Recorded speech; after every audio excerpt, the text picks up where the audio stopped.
What's up, XO? How you doing, bro?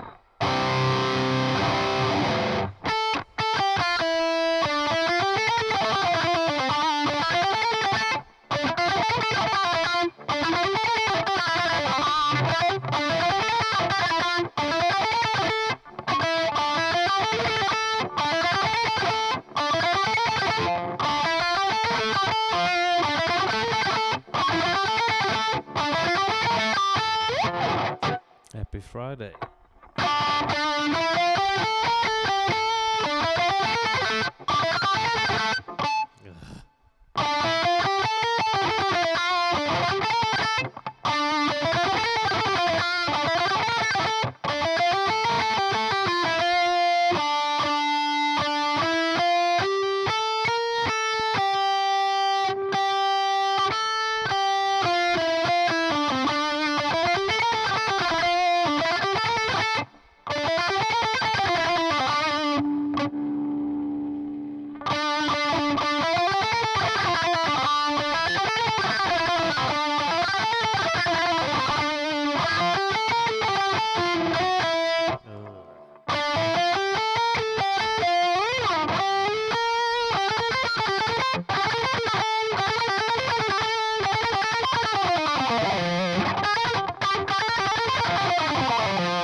What else my thing? Now, is you stressing your pinky? Let me just check. So when my palm on the pinky side starts to feel sore, kind of, is it normal? Okay, first things first. Is it your picking hands pinky or your fretting hands pinky? That I think will be a very, very important starting point. Stressing your pinky. So I stop when my palm on the pinky side gets sore.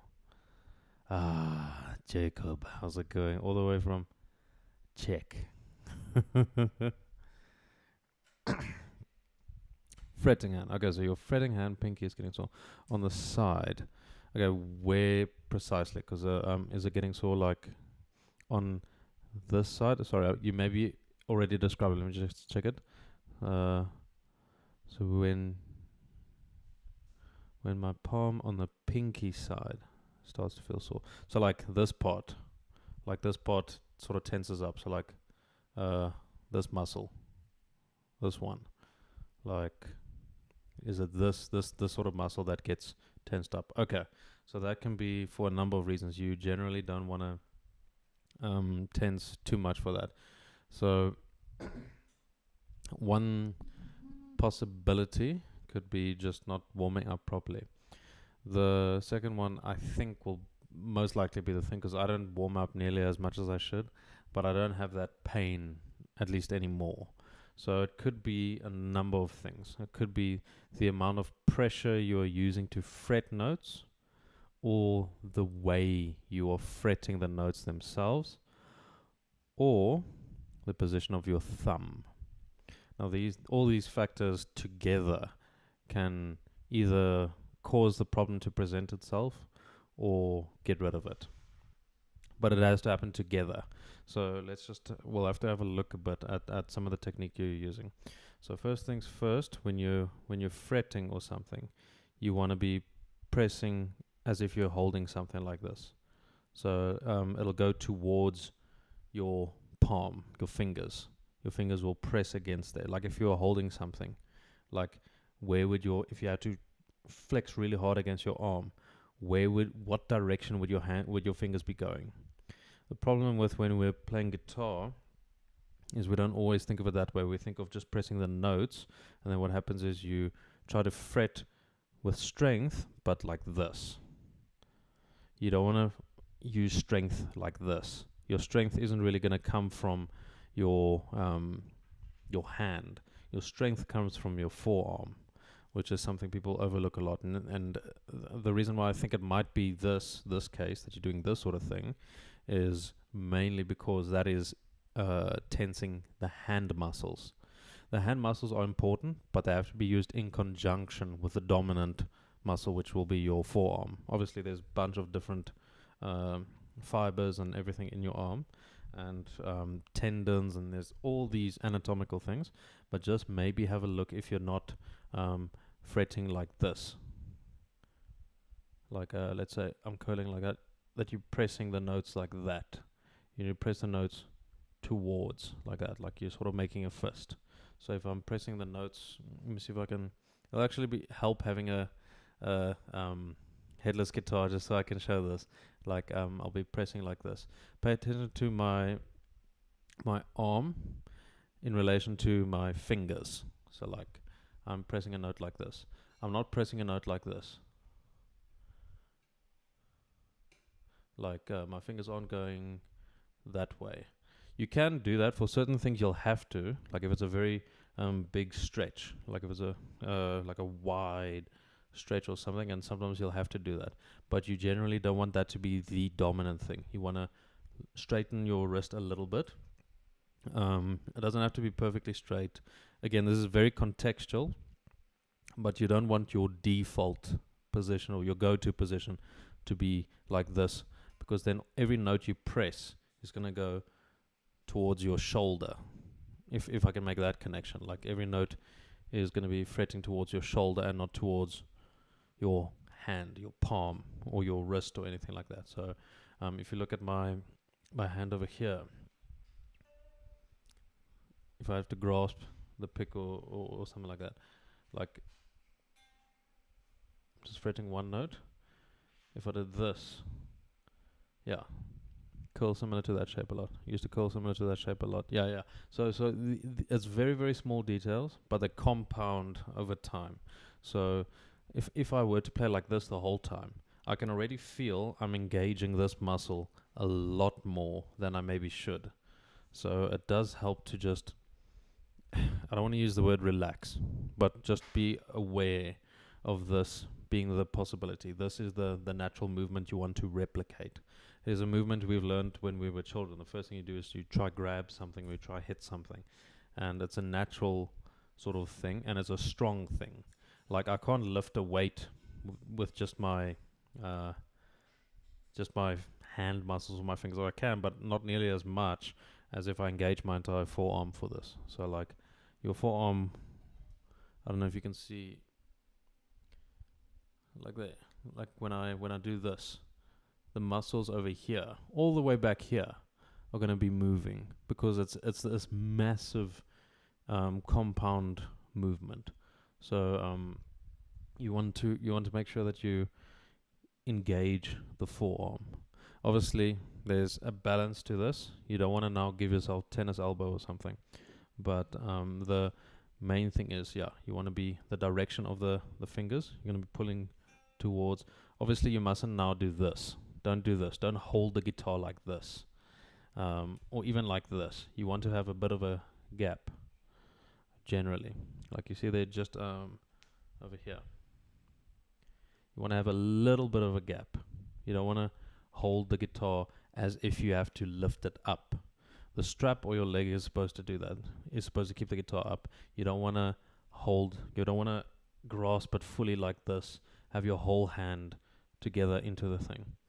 Another thing you can maybe pay attention to is on your fretting hand, this bone on your pinky finger. Like this is known as your, let me be very, very scientific now, your proximal phalange.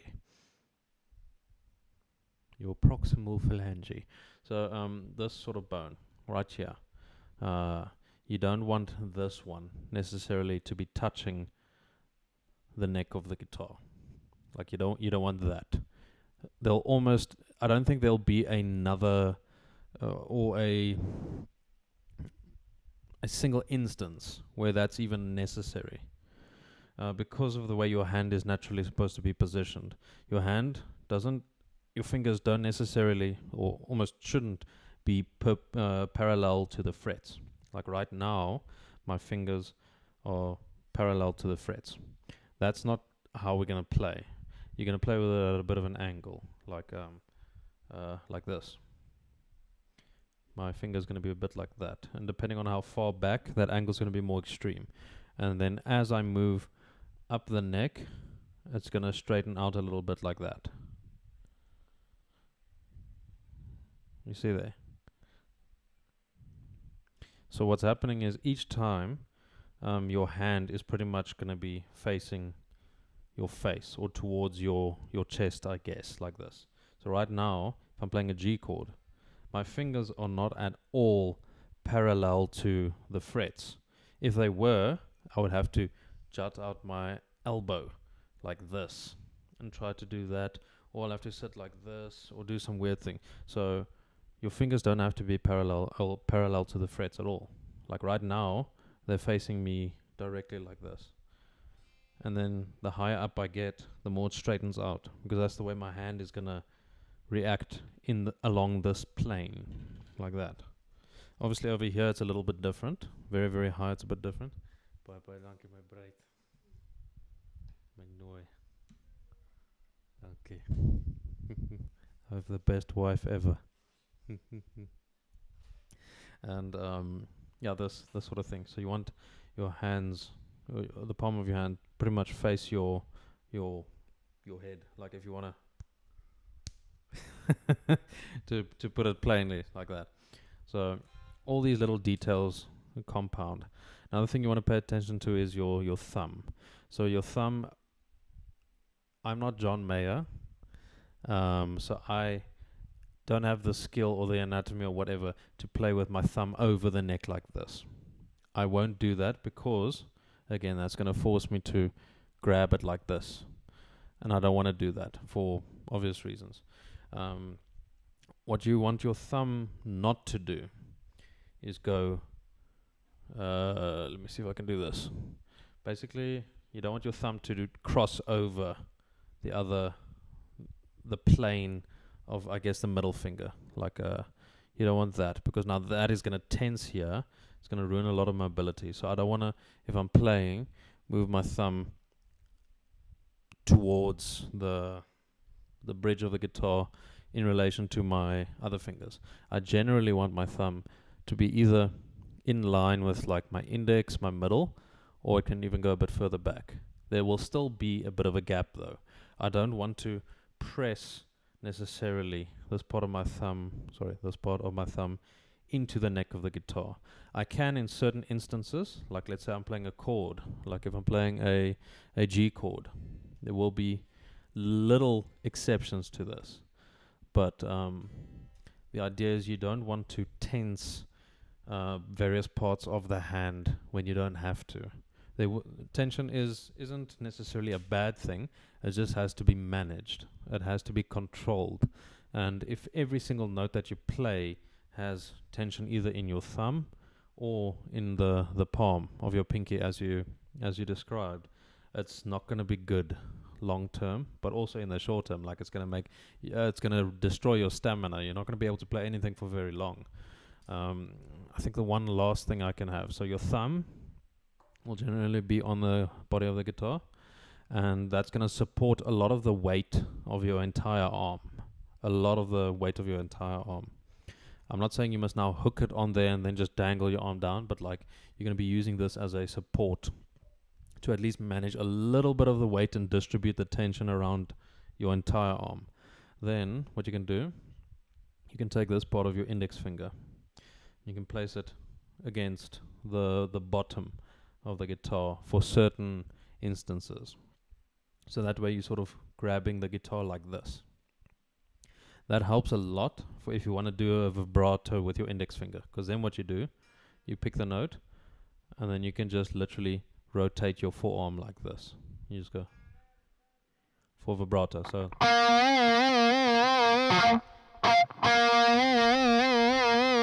you have like this pivot point there.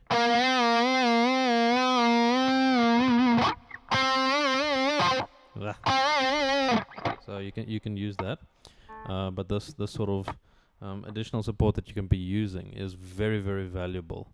Like I've been using that sort of thing for I think maybe 10 years, but now because I recently started lessons again, it's one of the points that my teacher sort of has and said like, yeah, it's the right thing to do, and I'm like, thank goodness, because this has been muscle memory for very long. So it's very good for me to to just take lessons again and make sure that actually what I'm doing is the correct stuff, because I don't want to spend. I think in the same way, like every single other person doesn't want to spend so much time grinding with the incorrect mechanisms or processes or anything. Like, I don't think we're ever scared of putting in the hours. I think we're really scared of putting in the hours if it's going to be a waste. That is, I think, the biggest problem when it comes to practicing. Like, we want to know that there is going to be a return on investment. Then it's easy to practice. But if you don't have that confidence that what you're doing is correct, it's very, very difficult to actually just sit down and practice. It's extremely easy when you are confident in what you're doing is correct. That's why I'm taking lessons again, and I practice. You can have a look at my channel. I practice every single day. The only days I might have an exception for is like a Sunday, if I'm at church for the majority of the day, or if I'm out of town or something. But like every single day, it's easy for me to practice because I know I have this confirmation that the way I'm doing this stuff is correct. And it's not by skill or something. It's pure luck that I stumbled upon these correct techniques. Obviously, I didn't start exactly like this. There was a lot of trial and error that sort of pushed me into certain areas, but it's pure luck that I ended up with the right mechanics and right techniques for the most part.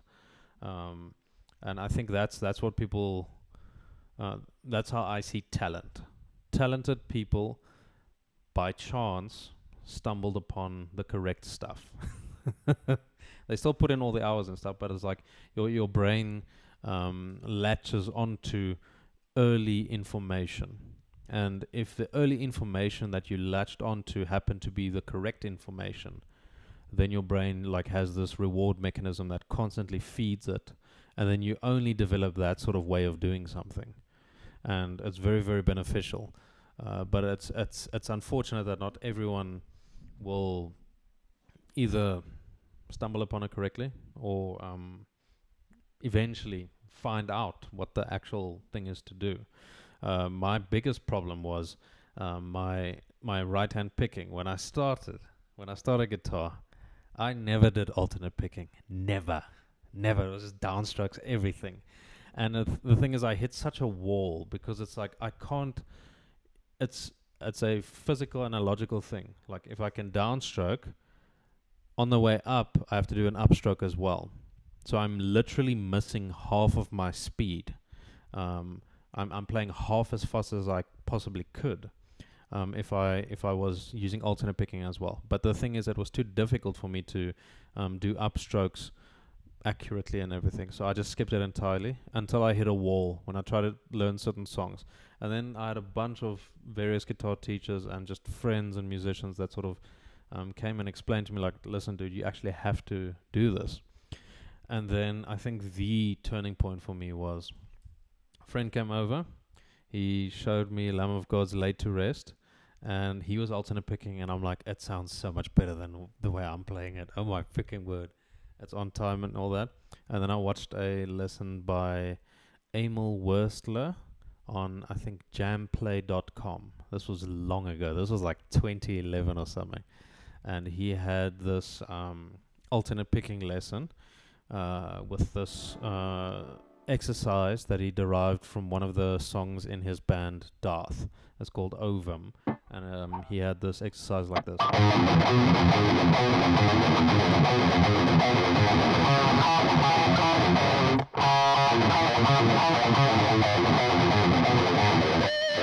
And I was like, frickin' hell. But he started off really slow.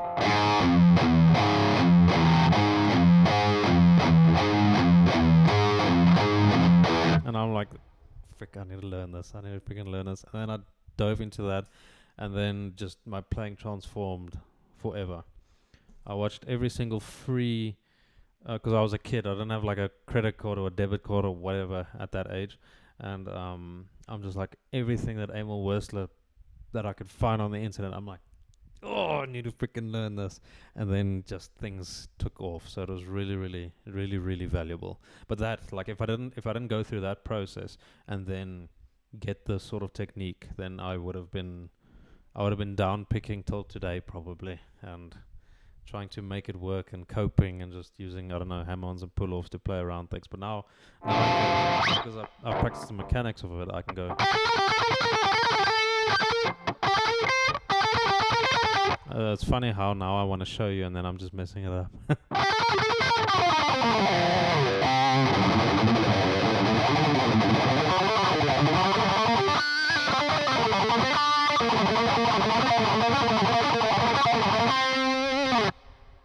So all that stuff is only as a result of me having to really just look at my technique critically and be like, all right, my left hand stuff seems fine. My right hand I can down pick quite fast, but I mean, geez, I cannot alternate pick. It just sounded sloppy. There was so much noise. It was just, ugh, it was disgusting. So I'm very, very grateful that that happened in conjunction with another thing. I broke this arm, or I fractured a bone in this arm. Then this arm was like in a cast, so I couldn't play anything with my left hand. So then I just had my right hand that I could do stuff with, and I did a lot of alternate picking exercises, just like this. I think I was like holding a note like this maybe, and then I go like this, because it hurt to twist my forearm, so I was just like this. Just did stuff like that. And I think I was learning Scream Aim Fire by Bullet for My Valentine, and then I sort of did like a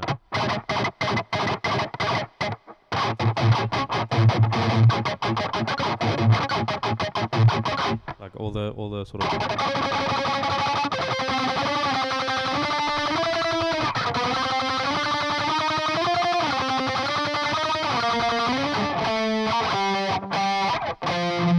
I don't even know, like it's weird playing like this, but that was the thing for me. Like I if I didn't have these sort of revelations, I would be screwed. So hopefully a couple years from now, when you have no more pain, you'll remember this one. Yeah. You do watch my live streams offline when I miss it and really get some. Oh yeah, I'm very, very glad. I'm very glad I can help you with certain things. Like it's such a fortunate position for me to be in, just to be able to share my experiences and things that I've picked up of over the years.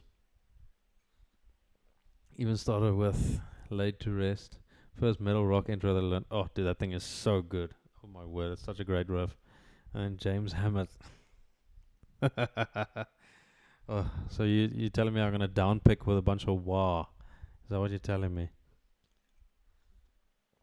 I'm gonna get my wah pedal and just down pick everything.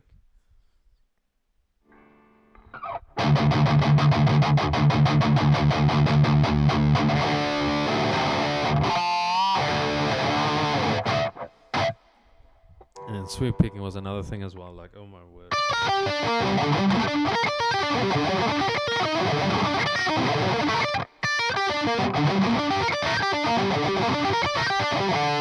I had no idea what it was, like, when I just started out, because I just saw, I kept Googling, like, fastest guitarist on YouTube or whatever, typing, like, fastest guitarist, and then I came across this stuff, and then there's this one video that said, like, I don't know, 200 and something BPM guitar, and then in bracket, no sweep picking, and I'm like, what is sweep picking? Like, what is it? And then eventually I learned about arpeggios, and I'm like, what the hell is an arpeggio? And then there was this one guy on YouTube who played an arpeggio like this.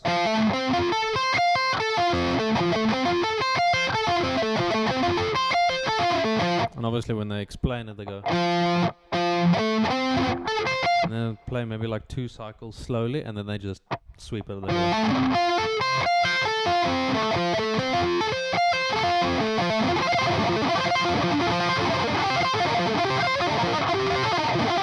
And I just stared down the camera, the barrel of the camera, like, yeah, bro, you seen this? Easy. That's easy for me.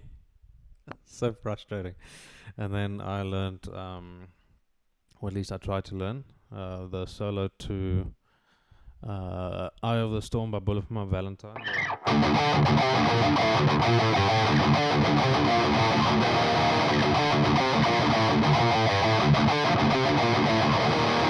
That's what I was like.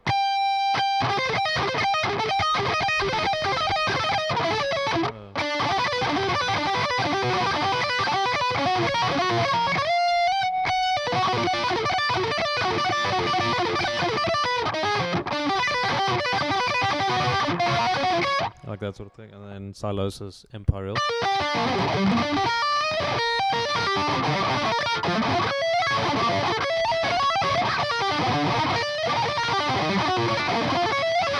Very sloppy, but like that was a big moment for me. I'm like, holy crap. I don't even know how many hours. Actually, I can check how many hours I spent learning that because I wrote it down in a book every single day when I practiced that for like a year. What time I started, what time I ended that day for that practice session, and how I felt about it. Oh man. You introduced to alternate picking very early, so I can barely sustain on down pick. But I mean, like, that's very good. You started with the right habits. You see your teacher do sweep picks and want to learn that so bad. Probably next few years you can do that. Yeah. Like, don't feel too rushed. Like, you quite literally have all the time available that you have. Stupid sentence, but like, yeah, literally, you'll get there. You don't have to do it immediately. I wanted to do it immediately and I couldn't, and I was so discouraged. But yeah, like I think just familiarizing yourself with the mechanics, doing it very, very slowly, but conscious of the mechanics. So like the way I've been breaking it down recently is like you'll have a wrist pick, like a downstroke, and then I use my shoulder. Like I sort of punch through the strings. Like I go. Let me just move this. So like, I pick and then like this entirely. Some people do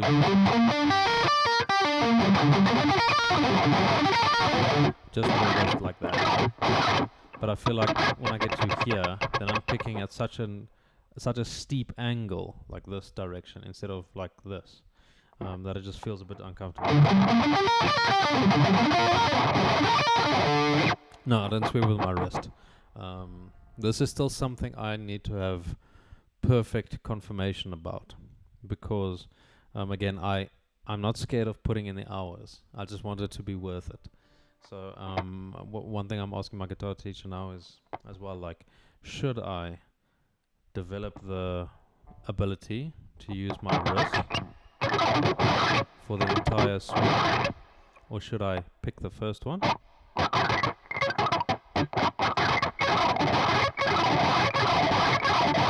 like that? Because the shoulder sort of picking makes a lot more sense to me mechanically, and also then I can separate these ideas in my brain of an active pick with my wrist, and then the rest being like a shoulder motion. And then when I have to engage my picking hand again, I'm not confusing it with two downstrokes.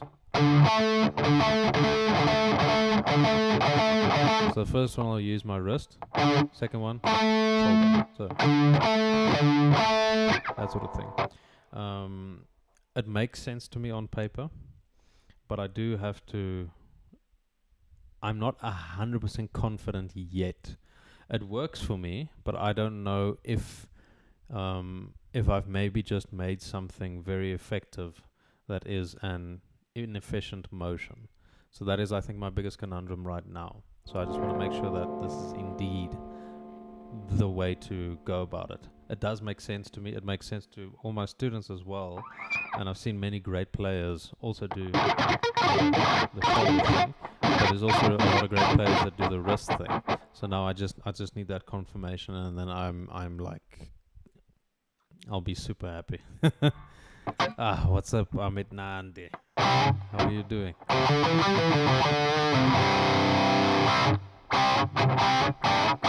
Amit Nandi, are you from Bengal? I can't remember, or Bangladesh. I can't remember.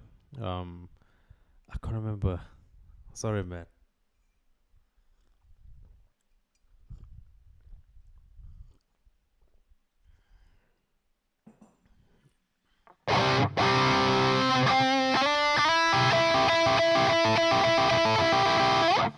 Ah, you're welcome, man. India, West Bengal. Okay, yeah. There we go. Yeah.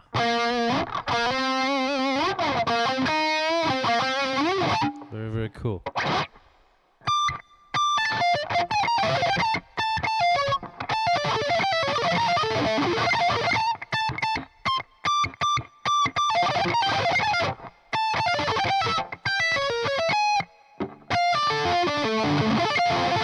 Like if I tweet now, you see my shoulder motion. If I had to do it with my wrist.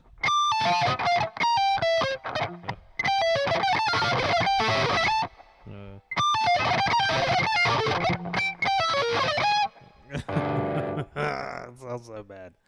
Oh my word. Tone making. That's an interesting question. Let me see if I can just share my screen, so maybe we can have a look at some other stuff.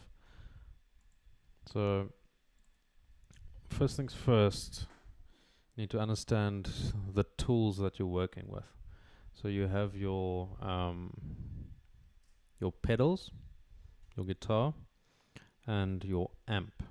And your amp is split into two parts as well. Your amp is the power amp section with the EQ knobs and everything, and then there's the cabinet, the cab, the speaker cone where everything comes through. NUX MG300, perfect. So that means that a lot of the stuff is going to be digital. So what you want to do is first set your guitar up, make sure it's working properly. Put it in, I guess, the bridge pickup position or whatever. Open all your knobs, your volume knob fully, your tone knobs as well. Then you want to find first an amp that sounds decent. Now a lot of the amp models on the NUX MG300 will be based on existing amps. So you want to figure out, like you can maybe search this online, a list of the amps or amp models on the MG300, and then a comparative list of what they are based on. Once you have that list, then you can have a look at some of the bands that you really like, find out what amp they are using. Then you can use that as a starting point. So then you'll set up your amp, or you'll use whatever amp model is in there. You can also find out some various other things about like how they set everything up. But generally it'll be like a Marshall amp if it's something driven, or a Mesa Boogie dual rectifier, or a PV5150, Engel Fireball. There's so many different types of amps, but generally the thing that I like to do when I'm starting something from the very beginning is I'll put all these knobs at noon. So I'll put all of them on the very top. Disable your effects, your compressor, all your other stuff, your EQs, your delays, your reverbs. Forget about that stuff for now. And just listen to the raw amp signal. Like, alright, cool. And think a bit about like, okay, what is lacking? What do you want? Do you want more drive? Right now this sounds very bassy to me.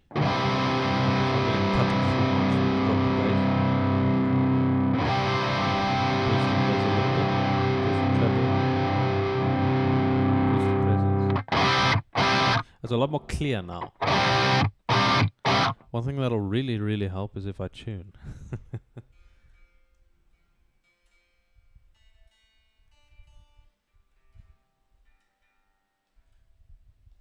Cool.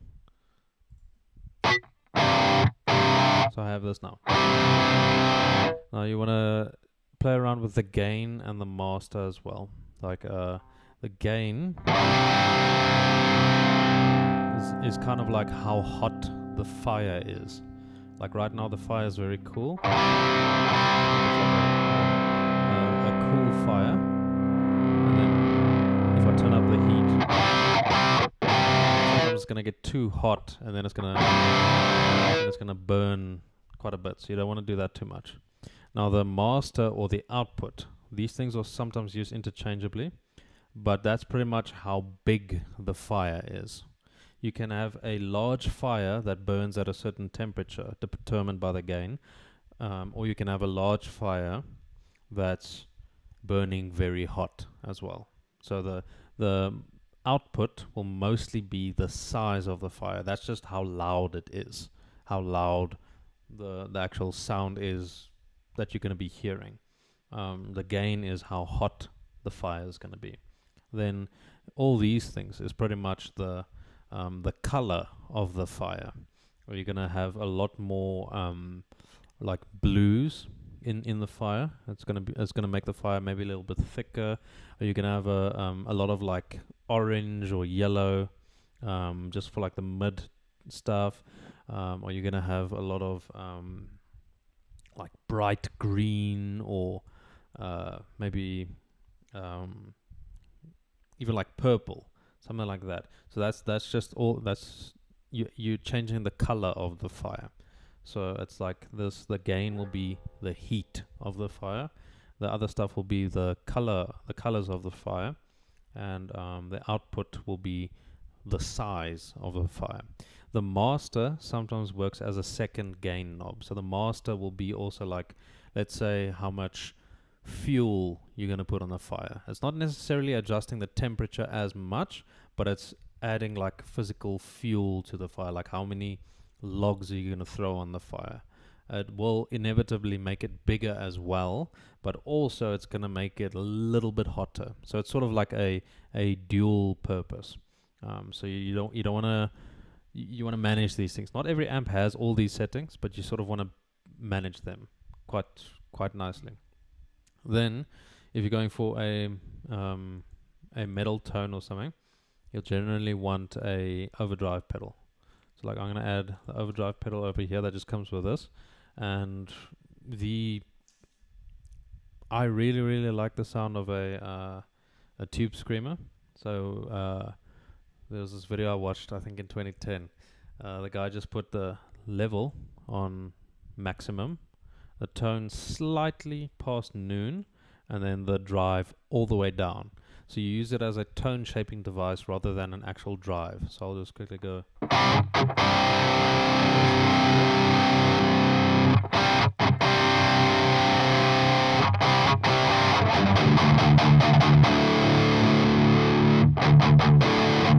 So you see it tightens up the sound a little bit, adds a little bit of bite like on the high end.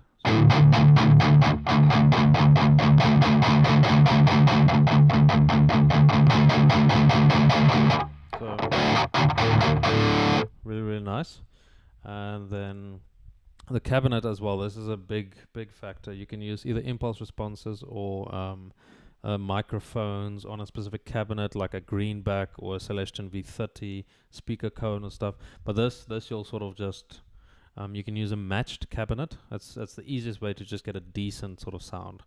And then there's post EQ effects. This is like if you're happy with, let's say, the color of the fire, but now you're taking, let's say, a picture of the fire and you want to edit the picture.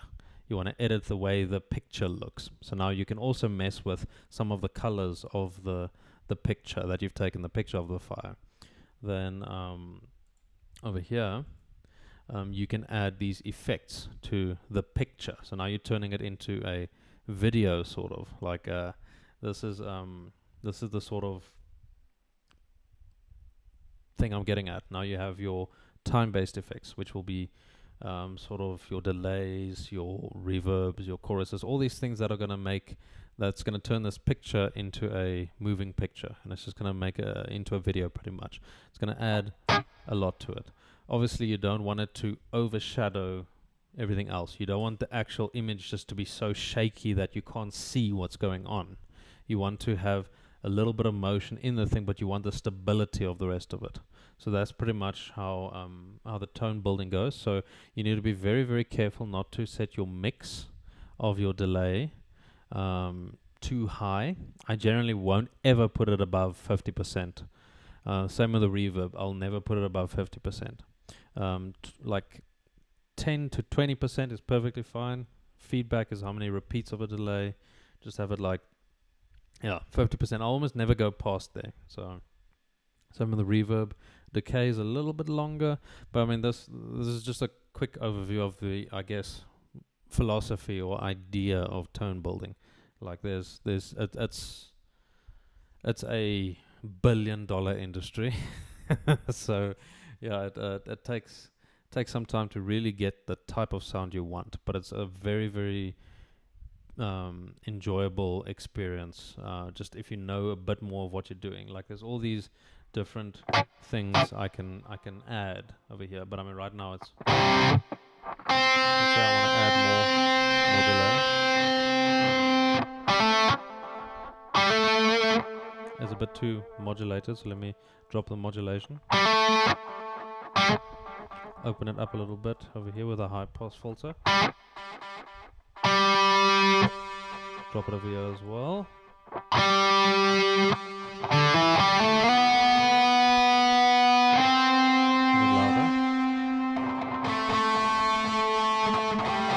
Now it's too loud. Now it's overshadowing the dry signal. So I don't want that. So now I'm going to take it a bit back. And then, so now the delay is just slightly lower than my dry signal. Very nice. You can do all this.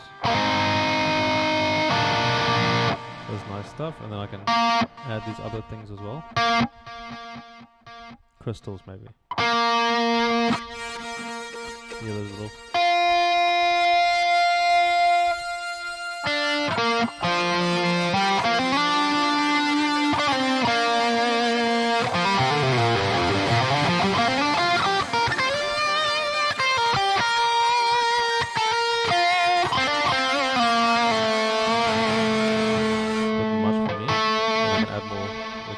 Reverb.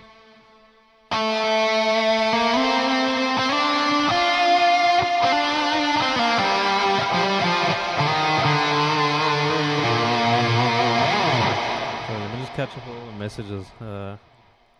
Sometimes when you get frustrated with your practice, you just go noodle with something, forget what I was practicing. Yeah, no, I get you, dude. But that's why whenever I practice, it's always a part of a song. I'll almost never practice just a dead exercise or something. I'll practice a part of a song so that once I master the exercise, I can actually play that part of the song. And it's just a lot more engaging for me to play that way, or to practice that way. It's much more fun. I've done the exercise thing. I've done okay, now I'm going to work on alternate picking. Now I'm going to do legato. Now I'm going to do 10 minutes of this and 10 minutes of that. Bruh, just learning songs is the best way that I've found to get better at this instrument. Ah, you like the tube screamer? Yeah. What's up, Soy Drew? Just join. Is this a software used here free? It's the software I'm using, yeah, but like, it's not free. Oh, you're welcome, Amit Nandi. Very, very welcome. Yeah. And you have an instrumental song. I did some songs for like a competition or something. Like I did, I think, 2 songs. They are somewhere on my channel, somewhere far down. But yeah, they're like I really like them. But they're very short. They're like maybe 1 minute or something. But yeah, and then this is like a ambient sort of sound. So I've now chosen a different type of, I guess, fireplace. And this is it. Have a good one, Exile. I'll see you there. Now I've chosen a different fireplace. I have a different type of wood. I don't want the fire to be too hot. I want the fire to be quite bright, but not too hot. And I want the fire to be big, but yeah, so it needs to be big. bright but not too hot. And then I've added all these. I haven't added any sort of prefix. I've changed the way the picture of the fire looks, and I've added a lot of motion to the fire.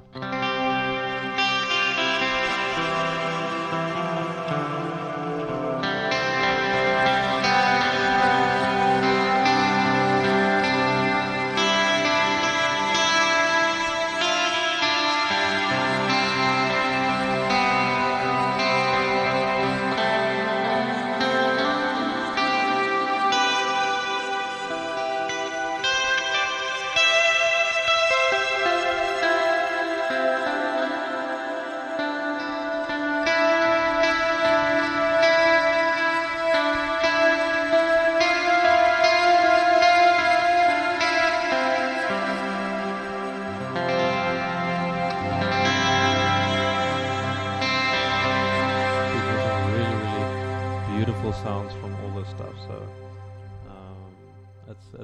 it's a never-ending journey. You'll never be satisfied, but that's part of it. Thank you, Soy. Yeah, like I really enjoy it. I don't see myself as very creative, so writing songs is very difficult for me because I'm overly critical and analytical about every single little bit that I do. So it's nice when I am able to force myself to write something.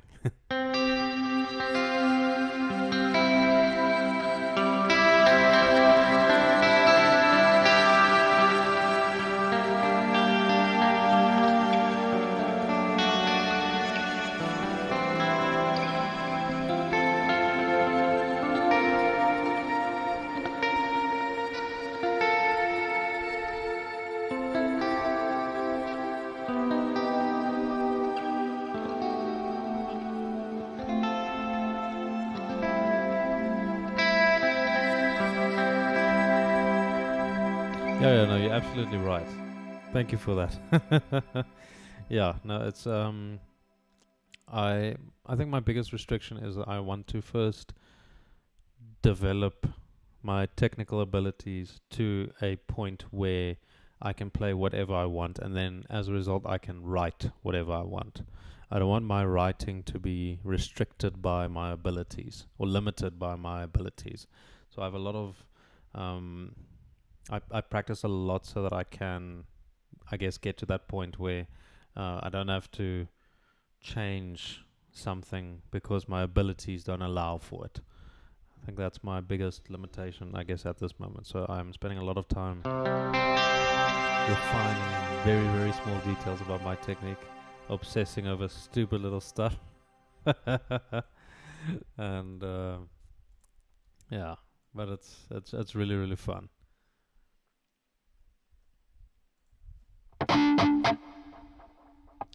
Like right now, one of the things that I struggle with the most is inside picking. Like specifically one note per string inside picking. If I go like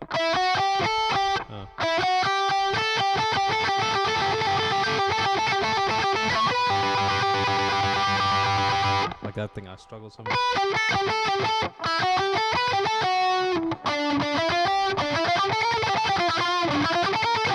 That sort of string change.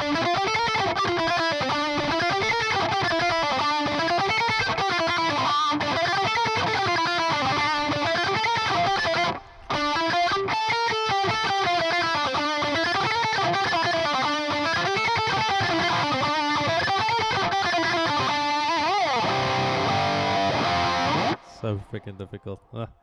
But don't wait to be perfect first. Although I'm not saying one should be stupidly confident. Yeah, I get you. Now, there's definitely something to be said about that, because perfection is something that'll never, it's impossible to achieve. The pursuit of perfection is something that I'll never stop, but I know that it's a destination I'll never get to. There are just certain things that I really want to be able to do before I really just feel like I've made it to a position where I can write whatever I want. But yeah. It's a never-ending journey.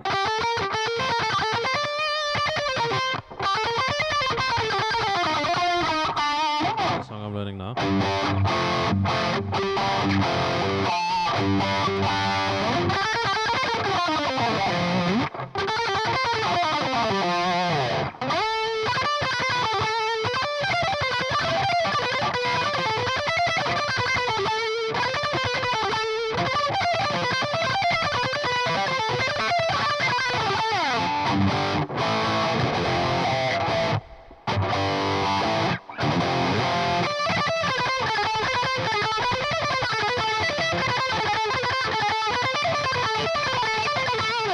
Like there's so many fuss things in this song.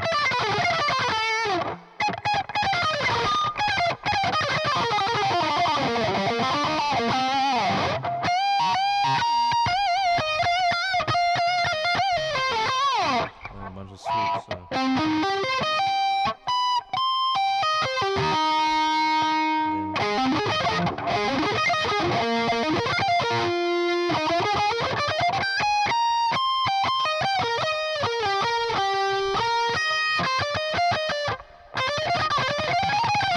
No.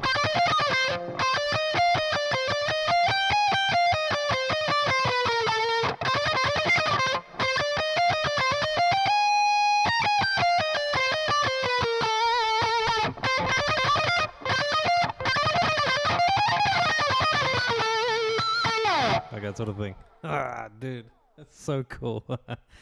We've learned is everyone has their own unique accent. Very true. And story. Absolutely. Up to your mind. If you understand. Yeah. But a lot of sweet, sweet lines from unknown guitarists. Yeah, that's very, very true. Like, there's a lot of hidden gems everywhere. But I'm still trying to find my, I guess, sound. Like my sort of style. A lot of it is based on, I guess, what other people do, but I don't yet have my sound. Like if I was to play or write something, would someone be able to know that that's me playing? There's very, very few guitarists with like their own distinct sound, and I think if I get that right, that'll be like a lifetime achievement. I mean, you have Van Halen. If you hear his sort of his alternate picking and his tapping and everything, it's just like you'll know it's him. If you listen to what's his name, Steve Vai, just certain lines that he plays, you just know it's Steve Vai. Joey Satriani, his legato runs. Tom Quayle, his fusion guitar sound is just unbelievable, and his legato is just insane. Like I'll be able to tell instantly when one of those are playing. And Yngwie Malmsteen, like when he plays, you know, okay, damn, yeah, that's definitely him. Or at least if someone plays like him, you know it's someone trying to play like him. Same with Jimi Hendrix, Stevie Ray Vaughan, all of them. They have this sort of distinct essence when they play, and it's so recognizable, and I think that is the biggest achievement you can have. Marty Friedman as well, just his vibrato and phrasing is unmatched. It's just crazy. Like oh my word. Yeah, it's very difficult to have a signature because I mean so many people. I mean there's so much that has already been done, and it's difficult to do something new. When a lot of it's like trying to come up with a new invention. It's like so many things have already been invented. Like if I had to invent sliced bread, it would have been freaking easy because it's like, duh, obviously, we have some bread, let's cut it. Or like toast. It's like, oh, that's some nice bread, let's cook it again. Freaking cool. But now, yeah, it's like the level of innovation is such a difficult thing to grasp. I think two players who have really got that right is I think Tosin Abasi with his double thumping and everything. It's just like it's incredible. You'll hear Animals as leaders and you'll just know, okay, that's Tosin Abasi. And then Mateus Asato, his sort of neo soul. Oh my word, it's just fantastic. And then the third one, I think, Tim Henson of Polyphia, that sort of percussive trap style pop guitar, where it's almost always 4/4, and you fill in so many. You just crush in a bunch of techniques everywhere you can. Like any Polyphia riff, you'll see there'll be some syncopation, there'll be hybrid picking, there'll be some sort of what do you call it, harmonics all over the place. There'll be open strings everywhere. Then they'll just throw in like a random tapping note somewhere, then an octave slide or something. It's just like Polyphia's technique is really comprised of just a fusion of every possible freaking technique that you can fit into one bar. Is the best way I can describe it. But I mean, they're incredible. They're really, really good. But the problem is now everyone's trying to sound like that. Everyone's trying to sound like Polyphia, and it can make it get stale very quickly. So yeah, enjoyed Mateus a lot. Yeah, he's incredible. Not gonna try playing Tim Henson stuff. Yeah, no, I get you. Yeah, that's a problem. Like every beginner that I give lessons to now, they want to play like Polyphia, and I'm like, dude, that stuff is not accessible at all. There's a reason people always start playing like Thunderstruck or Back in Black or Sweet Child of Mine. It's because these songs are accessible to beginners. They are catchy, they are distinct, they are identifiable, and they are not impossible to play. Like you can play it within a year of picking up the guitar. Polyphia, on the other hand, 10 years minimum, I think, if you want to play it really, really good. 5 years maybe, depending on how lucky you are with your technique and everything, but like it's not something you're going to be able to play in the first year of your playing. I can almost guarantee you.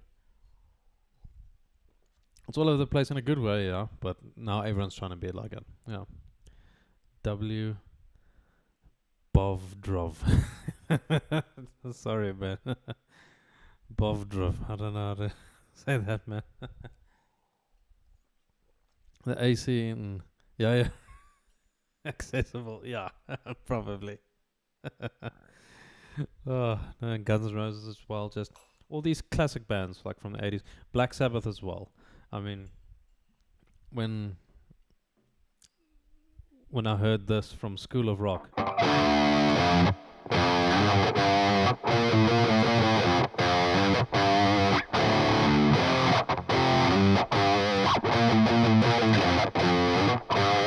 Like, it's not a difficult riff, but it's like, that's so freaking cool. And then everyone will learn that. And then I had no idea what it was called, because I just saw it on the School of Rock movie. And then I saw it on the Iron Man movie, and I'm like, oh, okay, so that's what it's called. And Highway to Hell, all these really, really cool songs. Like even this, just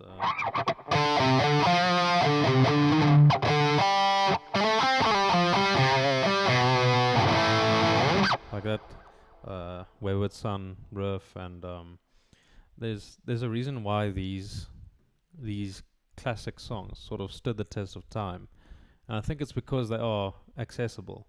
They're very, very tasteful, and they're very accessible to musicians. It's not impossible to play those songs. Like, it's really, yeah, it's very simple, very tasteful, very melodic. Like what's that? Holy Diver from Dio. Just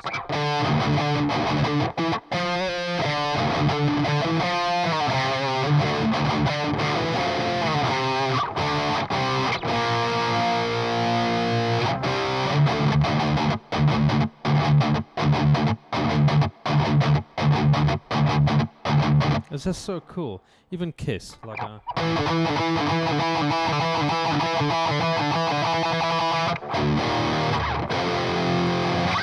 do I play Detroit Rock City again?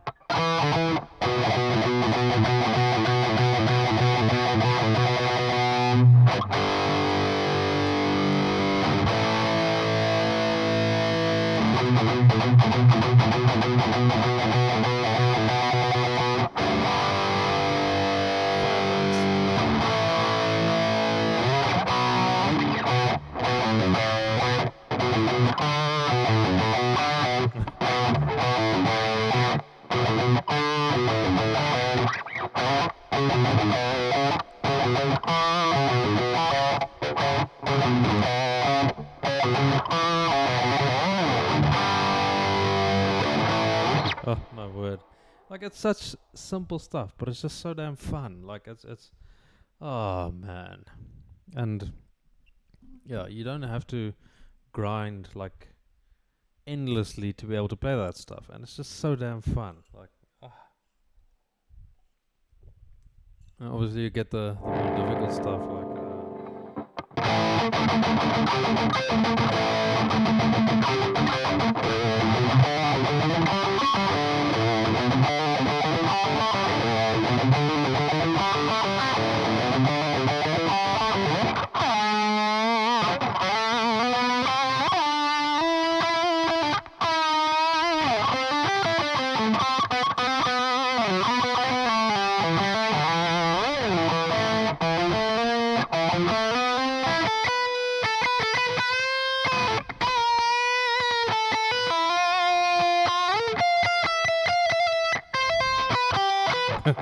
I actually started learning that yesterday.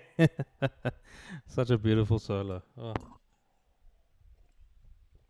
It was really, really like, it's so melodic. But one of my friends from Austria, he's got probably the best vibrato that I've heard out of any player who isn't, let's say, world famous or something. It is ridiculous how great his vibrato is. It is insane. Like, I cannot believe it. I need to send him a message again. Like, he sent me a tutorial video today of him like showing me how to play Tornado of Souls, and I'm just looking at his vibrato and I'm like, this is the most beautiful freaking thing. Oh, dude, like I'm absolutely blown away by his vibrato. It's just insane. So, yeah, that's something I also want to do. Yeah, you can never do the sweep picking of Marty Friedman. Yeah, yeah, his wrist is just really, really weird. I don't know how I think he puts his arm like very much like this. Very weird. It's possible to have a drop tuning on a double locking trem. I believe so. But you just have to, I think you use the Allen key, or I don't know, somewhere here. Then you can sort of set it up there. But it's not easy to go back and forth between these tunings.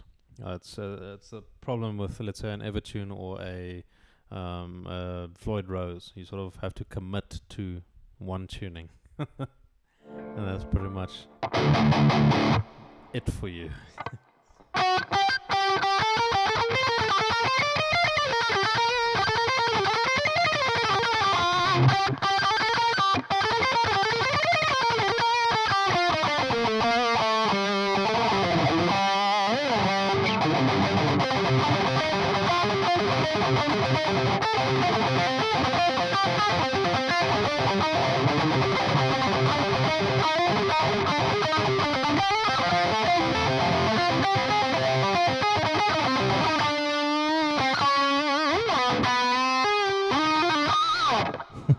Also, just one of my favorite solos of all time.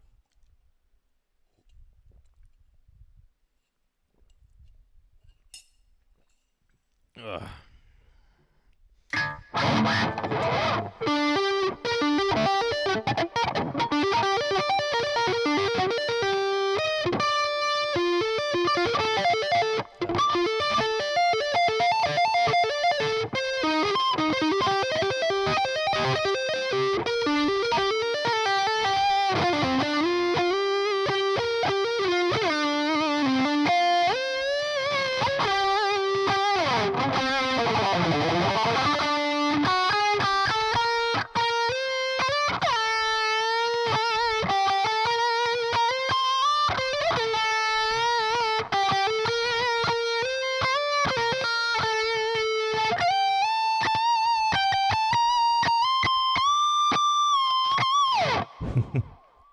Thank you.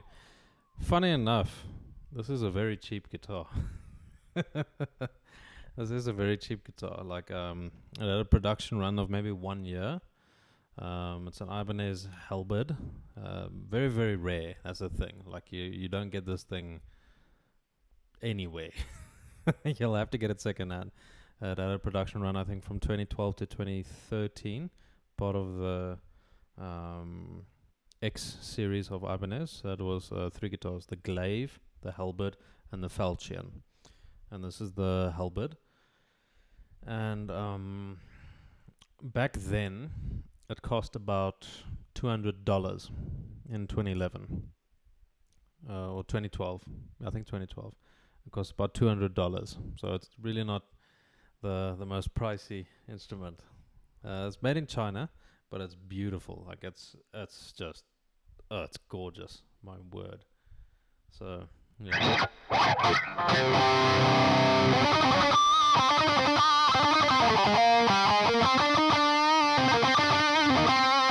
Very, very fun. Yeah, no, I didn't get it in 2012. I got it last year. I've been looking for it for years. And I picked it up last year for, I guess, the equivalent of $300 or $350. I'm from South Africa, so I'm just speaking in dollar terms. People generally understand dollar more than our local currency.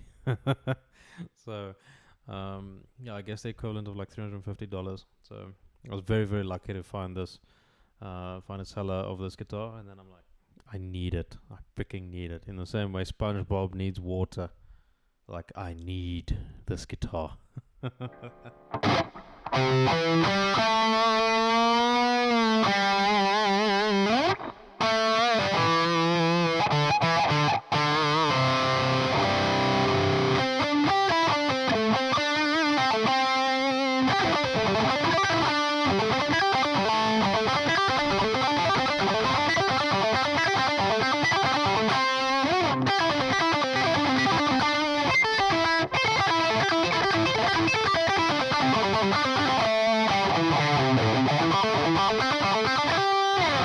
The need for a particular guitar is insane. Absolutely, yeah.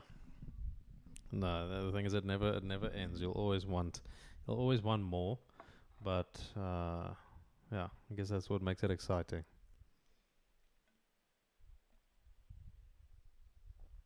Or keeps it relevant.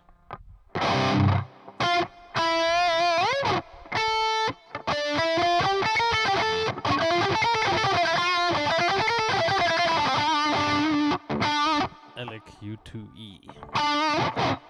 Fire. How you doing, man?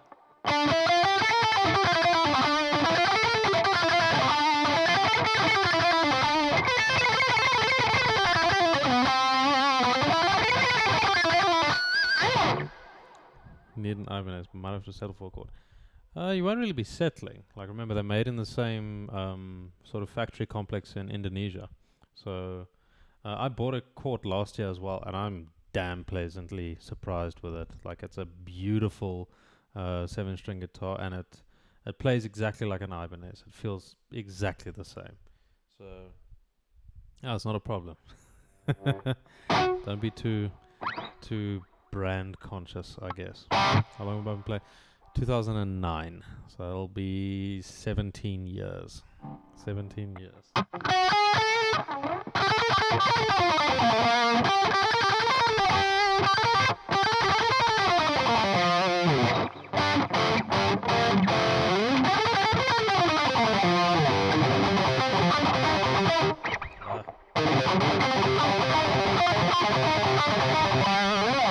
The Court X200. I'm not too familiar with that. I got the KX707, and that's freaking amazing. Like, it's just such a great guitar. But yeah, the Court stuff is fantastic. Like, I don't think I've played on a bad Court guitar. They're just great guitars. Like, I just wish it had a different name. Like, Court just sounds so mid. Like Court. Yeah, but I mean, they're fantastic guitars. And Avenged 7-fold riff. Okay, let me go to drop D, I think. I might have to. Wait. I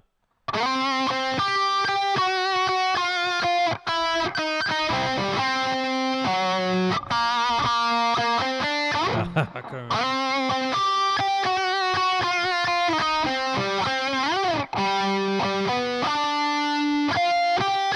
Yeah, that's it.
Akash. How you doing, Akash? Thank you so much, man. Really appreciate it. Yeah, really just super fun.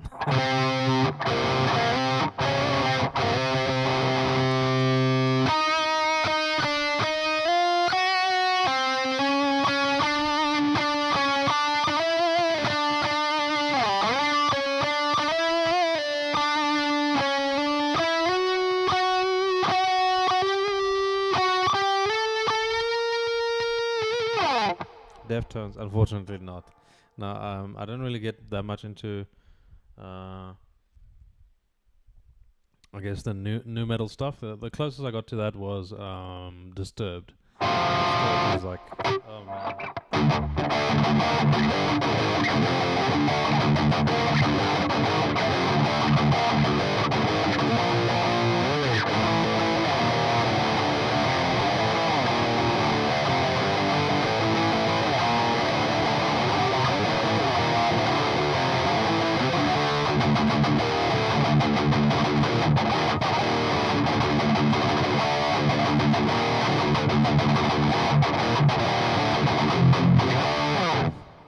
Disturbed is so cool.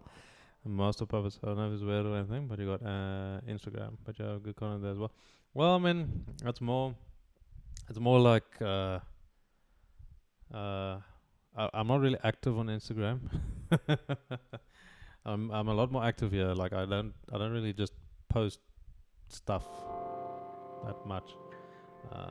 But yeah, guitar stuff, sure. Master Puppets, okay.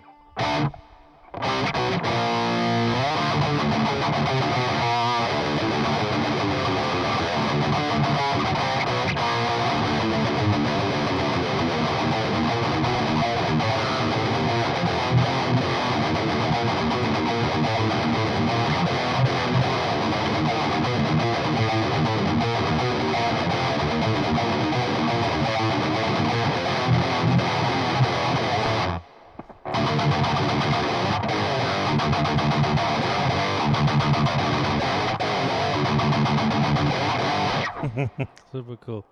Oh, Resolution. Rock me, Amadeus. Amadeus. Mozart.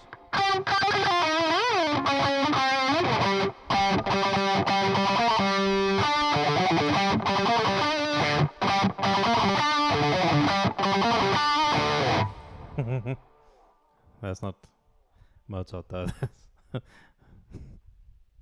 Yeah, no, that's Paganini. My bad. But Resolution.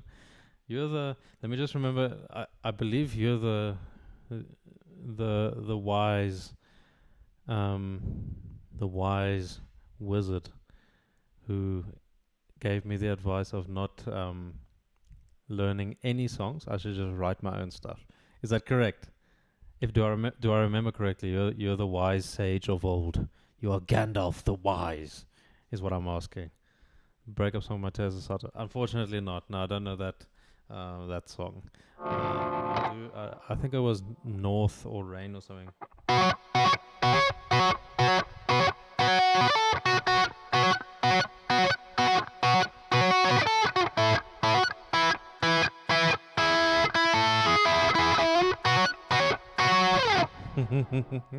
Ah, Gandalf, welcome back. I actually thought quite a lot. We need more writers out there. We have enough cover artists. Yeah, you're absolutely right.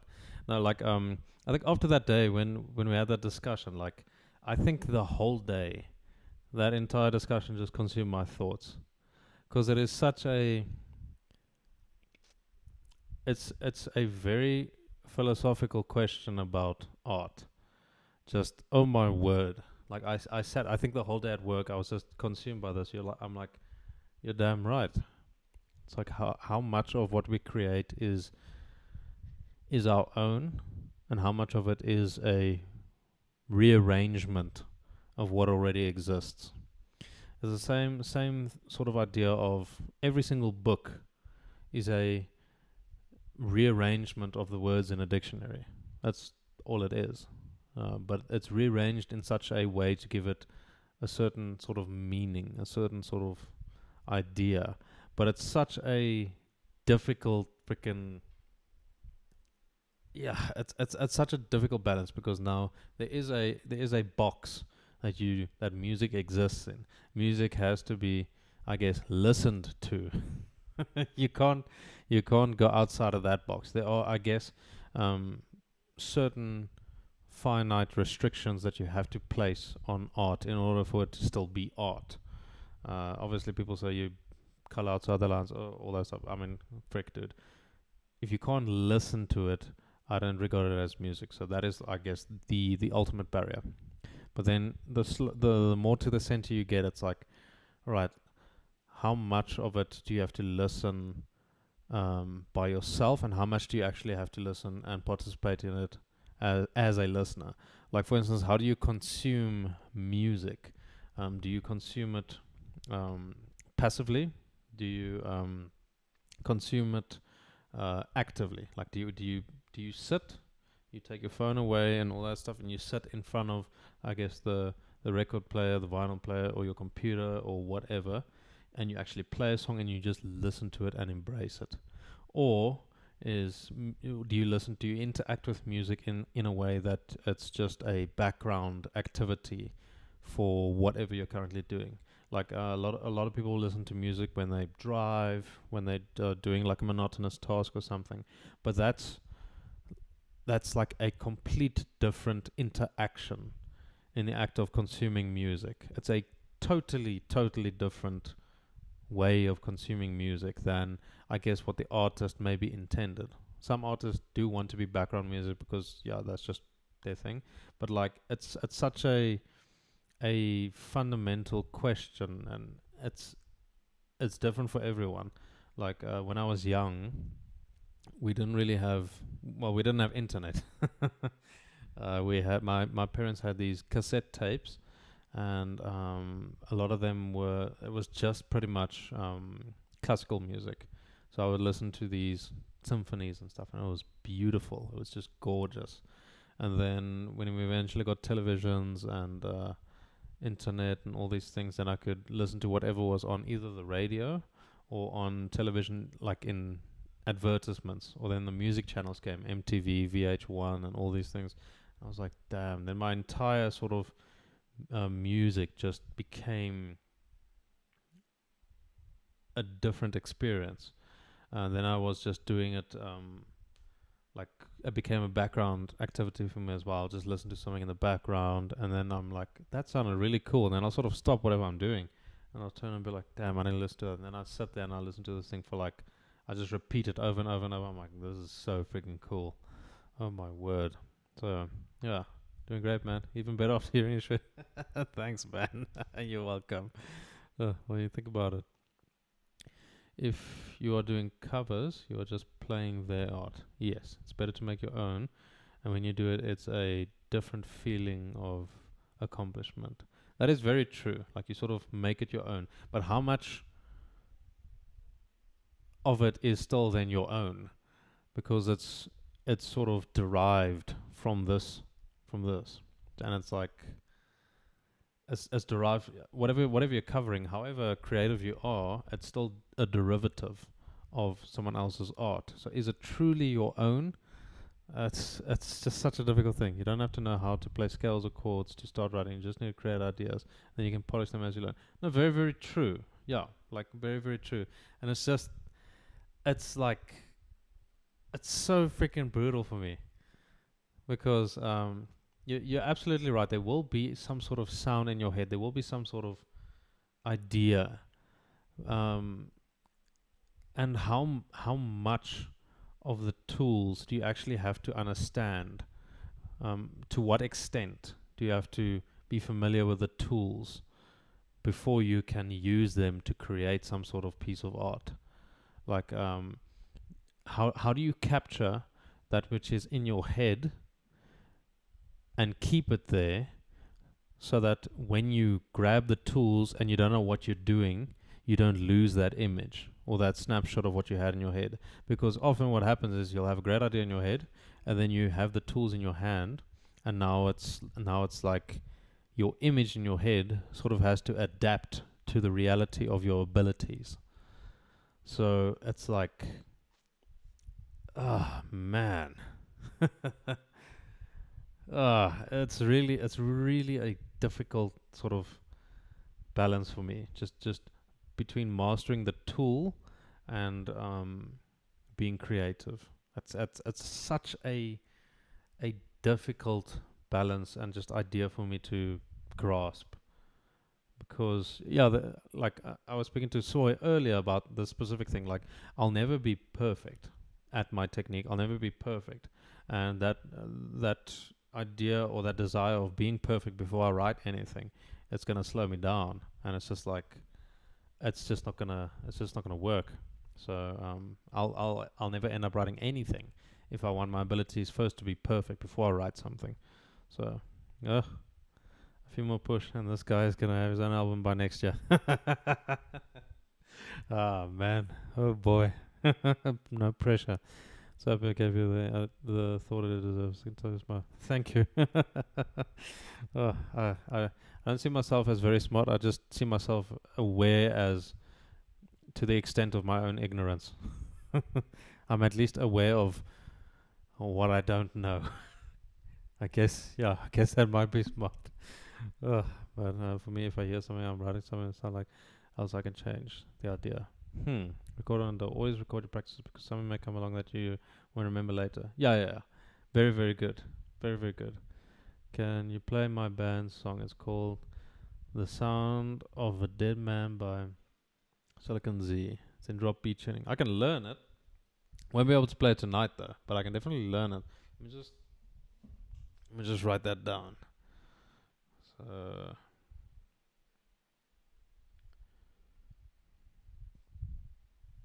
Silicon Z. Let me check.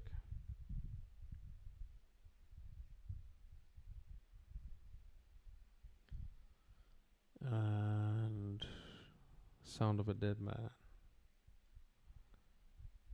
Is it on YouTube? Like, I'll have a look at that, and I'll play it tomorrow when I practice. And what helps me is starting with a riff and then laying drums down on that idea. I may change everything, but I'll first explore around the concept. Yeah, like I have written some, like I have a bunch of riff ideas and everything, like from when I was younger as well, but like they sort of stop there. I don't really develop them further, just because it's very mentally taxing for me to sort of write something, because I think of a billion variables. Like I have a very sort of engineering mind, so I struggle to be creative, if that makes sense. I sort of think of optimization and just all these non-creative things whenever I do something. Just don't lose your phone like Kirk Wammett. That's a brilliant name. Coco Hammett did after you record. Oh yeah, that'll be terrible. Also, solo bits use an Octavo. Okay, luckily I have an Octavo built into this. Like, let me just check. I think I have an Octavo built into this. Nah, not in this. Not in this plugin. What are my other ones?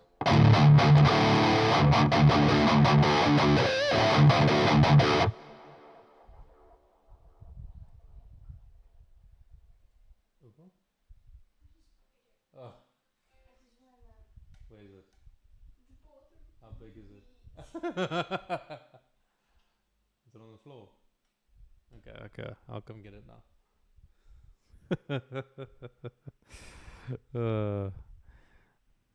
Just one sec. I just want to quickly handle a spider. I'll be right back.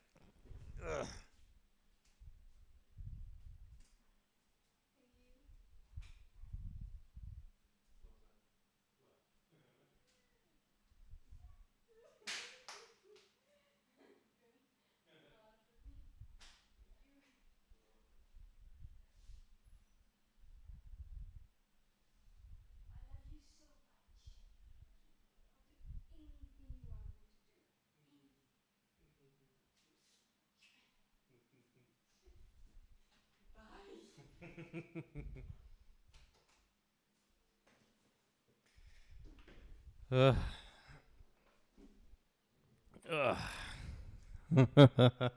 Yeah, sorry, I just had to quickly take over a spider.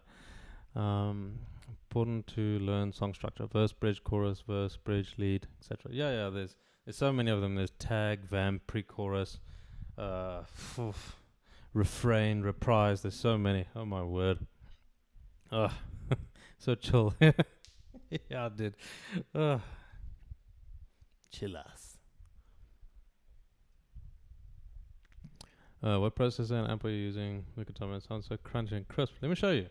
Like, it's over here. Make it a bit bigger. So right now I'm using the Neuraldsp Archetype Petrucci.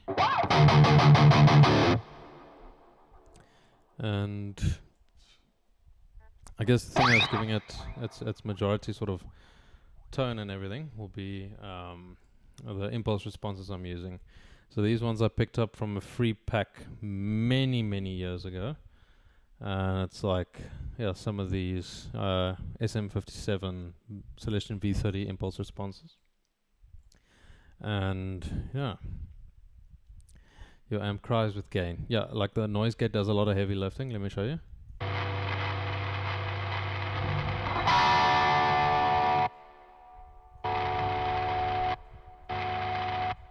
Does quite a lot, so cleans up that that hiss. Very useful to get rid of. Yeah.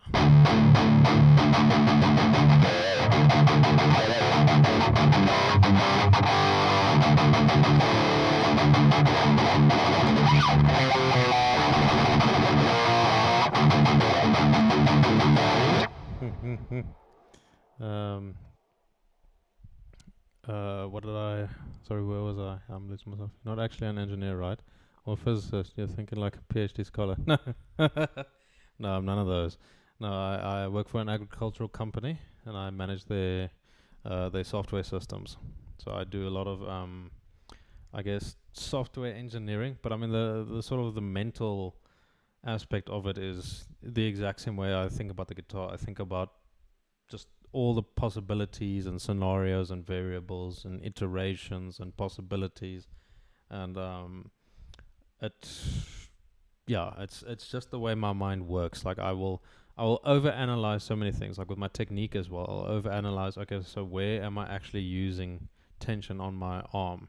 Am I flexing a thing I shouldn't be doing? The angle of this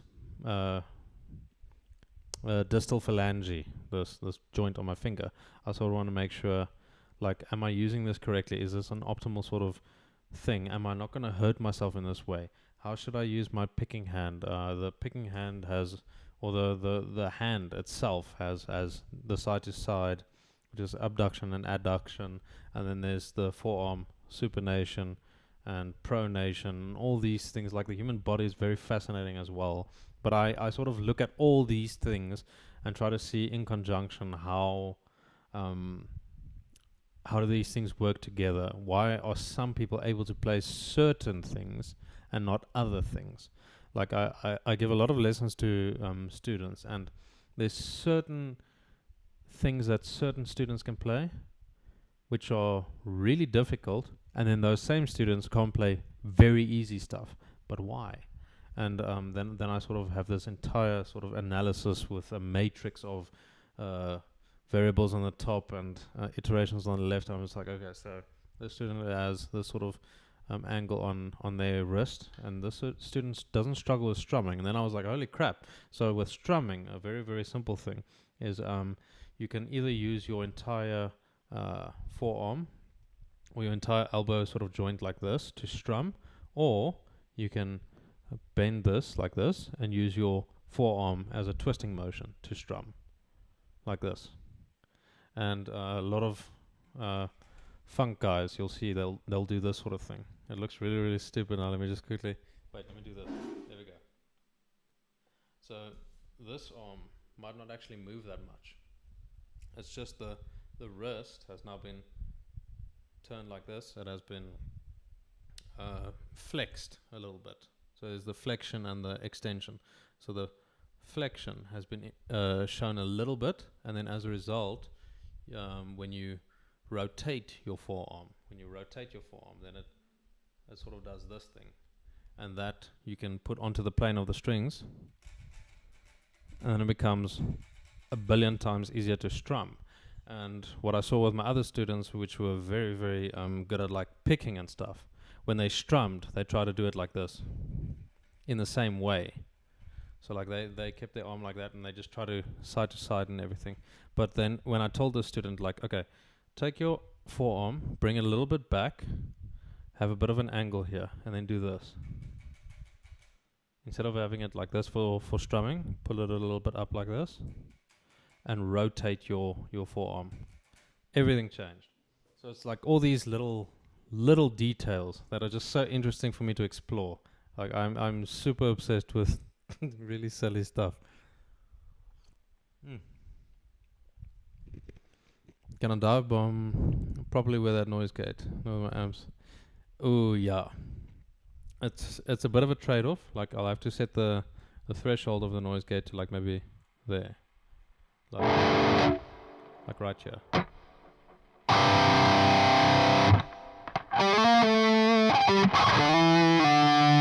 So it's like it's at the edge. So I go like let me do it, and then I'll have to. I can't dive bomb because I don't have a tremolo bar. But like yeah. So unfortunately not. But you probably can. Because I try to think rationally. sometimes feelings get in the way, and then I just get a little bit irrational about stupid stuff. But yeah, it's the main way my brain sort of operates, and it makes sense why I struggled with certain things when I was growing up, because I wanted to understand certain fundamental frameworks before anything made sense, and not all the frameworks were really explained when I was growing up. So I'm like, frick, I was lost. But yeah,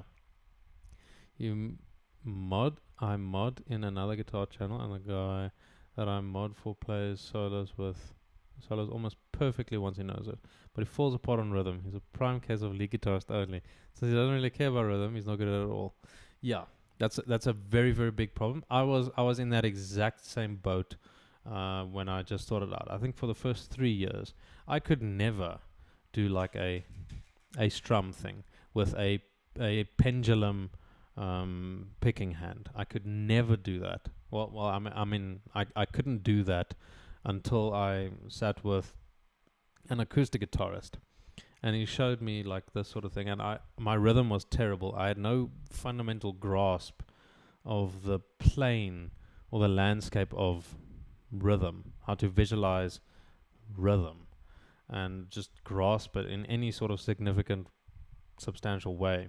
And then I sat with this acoustic guitarist, and he said, I must move my body just so I can get used to the sort of idea of there being a consistent pulse, and I need to measure each thing according to that pulse. And I'm like, okay. And then it was hellishly difficult. I remember one evening when I was at a I think it was a jam night or something. Then the guy played this thing.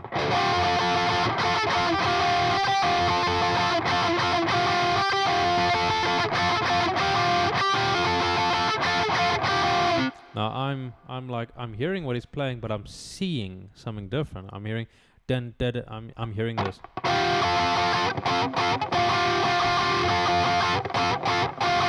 But what I'm seeing is just this. And I'm like, what? And I sat on the couch for, I think, 2 to 3 hours trying to play just that simple little thing that he played. I still couldn't do it. And I don't know why. And then later I found out why. It's the left hand that you have to use to mute, and not the picking hand. I thought when he goes,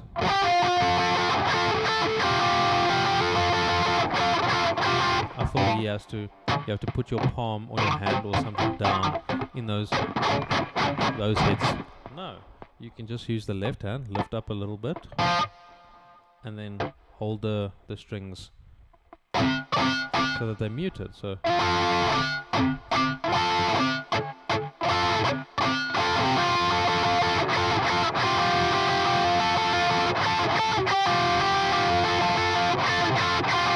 like, it was so ridiculous for me, and I just eventually got it. I'm like, yo. No, it was a massive revelation for me. Soy. I'll have to stay for the whole stream. Have to sign. I actually also wanna go to bed as well. That's a bit late here where I am, so now I also want to go to bed. But yeah, no, I'm also gonna sign off then. Thank you. Very, very, very kind words. It's always enjoyable just to share this this instrument with such with people like you and like Resolution, who just ask me really, really tough questions that really make me ponder the reality of the art. But yeah, no, I grow so much as a musician through these things as well, because I'm constantly getting wiser from everyone's wisdom. Even stupid questions help me rationalize everything that I'm doing. So I really, really am thankful that I have some people joining in the stream. And yeah, you guys must all have a fantastic evening, morning, day, afternoon, depending on where you are. And yeah, no, thank you so much for joining in. Again, I stream every single day, so you'll catch me wherever during the day.